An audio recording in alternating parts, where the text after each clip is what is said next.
Indy Mogul. This week on Indy News, the release of the much-anticipated Blackmagic Cinema Camera, the basics of chroma keying, Zach King gets a hoverboard, Chad Newhall talks about ketchup, a whole web series about car jumping, and I meet up with Erik Beck, the founder of Indy Mogul and the former host of Backyard Effects.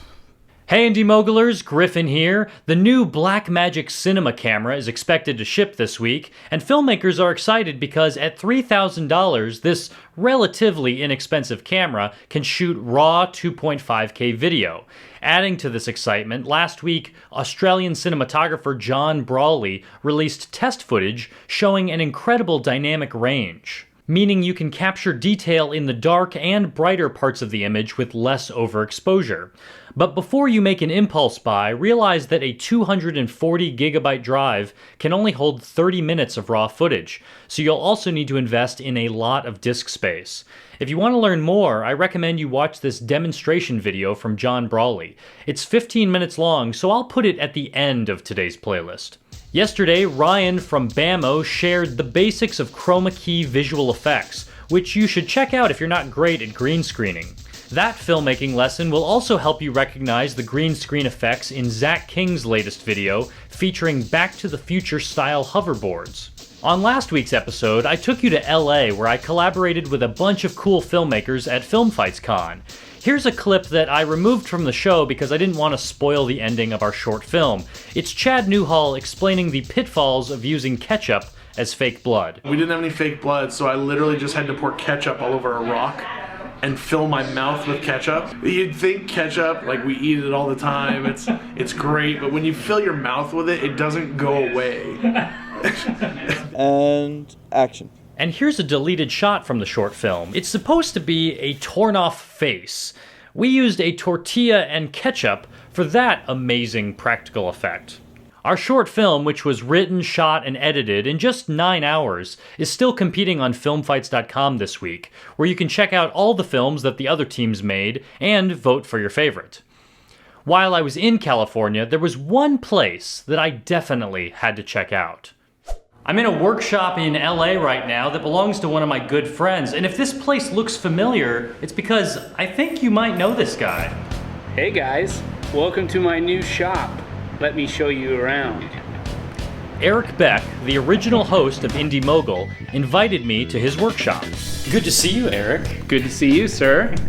Why are you so dirty? That's the first question. Well, I've hit hard times after leaving Indy Mogul. I'm filthy dirty right now, restoring the 71 Dodge Dart tear it all apart stage, and now it's coming back together stage. And I learned more about what he's been up to since moving out to California. First off, obviously me and Justin, we both moved from New York out to Los Angeles. The greatest thing about LA is there's just so much filmmaking happening on various levels. Right off the bat, we did a music video for this awesome hip hop artist called K-Flay. I produced the YouTube official April Fool's video that was directed by Rhett and Link. Then most recently we did this awesome series of promos for the Hub, which is a kids network called Action Testers, where me and Justin play wacky Mythbuster type characters and we're testing things from the cartoons. This was the shop where I built all the props for Action Testers, but also as our set, so it kind of did dual purpose. How long were you guys working on Action Testers? It was a long period of time. We did 30 episodes in 10 weeks, and it was an insane production schedule. For 2.5 months, they shot on Wednesdays and had 30-second episodes due Tuesdays, Thursdays, and Fridays.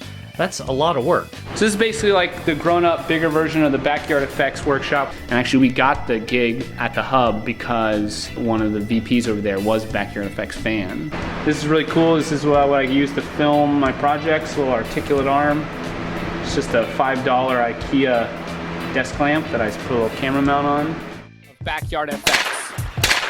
How long were you doing VFX? I did VFX myself just under 3 years. And that's what I can't believe is just the amount of stuff you cranked out during that time period. Yeah, doing Backyard Effects and everything about Indy Mogul was, kind of the best film school in the universe. Because BFX was focused on, the $50 limit and the DIY filmmaking, I wonder what I can build for $200, or I wonder what I can direct for $20,000, you know? And so I think it's important to move on to other things, not just as a filmmaker, but any kind of artist.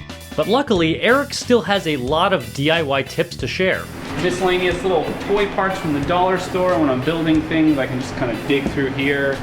It's kind of like the treasure chest at the dentist's office when you were good. Of all the things you've had to build for Haboom Action Testers, is there one thing you're the most proud of? Definitely the minimizer shrink ray. It looks pretty cool. If I had a photo of it, you could see that it's pretty close to the cartoon, and it's just some, like, you know, wood and the, you know, a toy handle, and these are some, like, Home Depot's, like a floor drain for like a big shower. It was the first time I really got into using electronics and like programming. I used an Arduino microcontroller. Fire. There's tons of props from Action Testers all around. Jetpack, Captain America shield, all kinds of good stuff. This is also a favorite, the Iron Man rocket boots with the light at the bottom. This is just a rollerblade with the skates taken off. So we actually hung Justin from like some ropes, which was really uncomfortable. But what was cool is when he was floating, you know, this was casting the little light on the floor. And so when we added some of the CG, like, you know, jet exhaust, it really kind of, that little physical element really added a lot. This is a great DIY softbox, 3 2-bank, 12-foot shop lights. Instead of using expensive diffusion paper, plastic drop cloth, which is already kind of like semi-opaque, and it's great. I mean, we use this for TV. Finally, I asked Erik to share his advice for aspiring filmmakers. Be Erik Beck. Be me. Be awesome. Grow a beard. Make a lot of videos. Yeah, tons of work. Keep making things. Get off your butt and make films in your backyard and with your friends. That's the first step, and it's totally free. I sucked at first. All the more reason to just keep cranking them out, because you're gonna get better and better and better. Yeah, it's where dreams come true, out in sunny, warm, sweaty California. Awesome. Thank you very much, sir. Last thing I want to share with you today is a great new video from one of our awesome directors, Dave Seeger. You may remember his music video, which starred his stuntman friend Jim. When Dave needed an idea for a new Channel 101 show, Jim suggested that he could jump from one car into another car, and thus Car Jumper was born.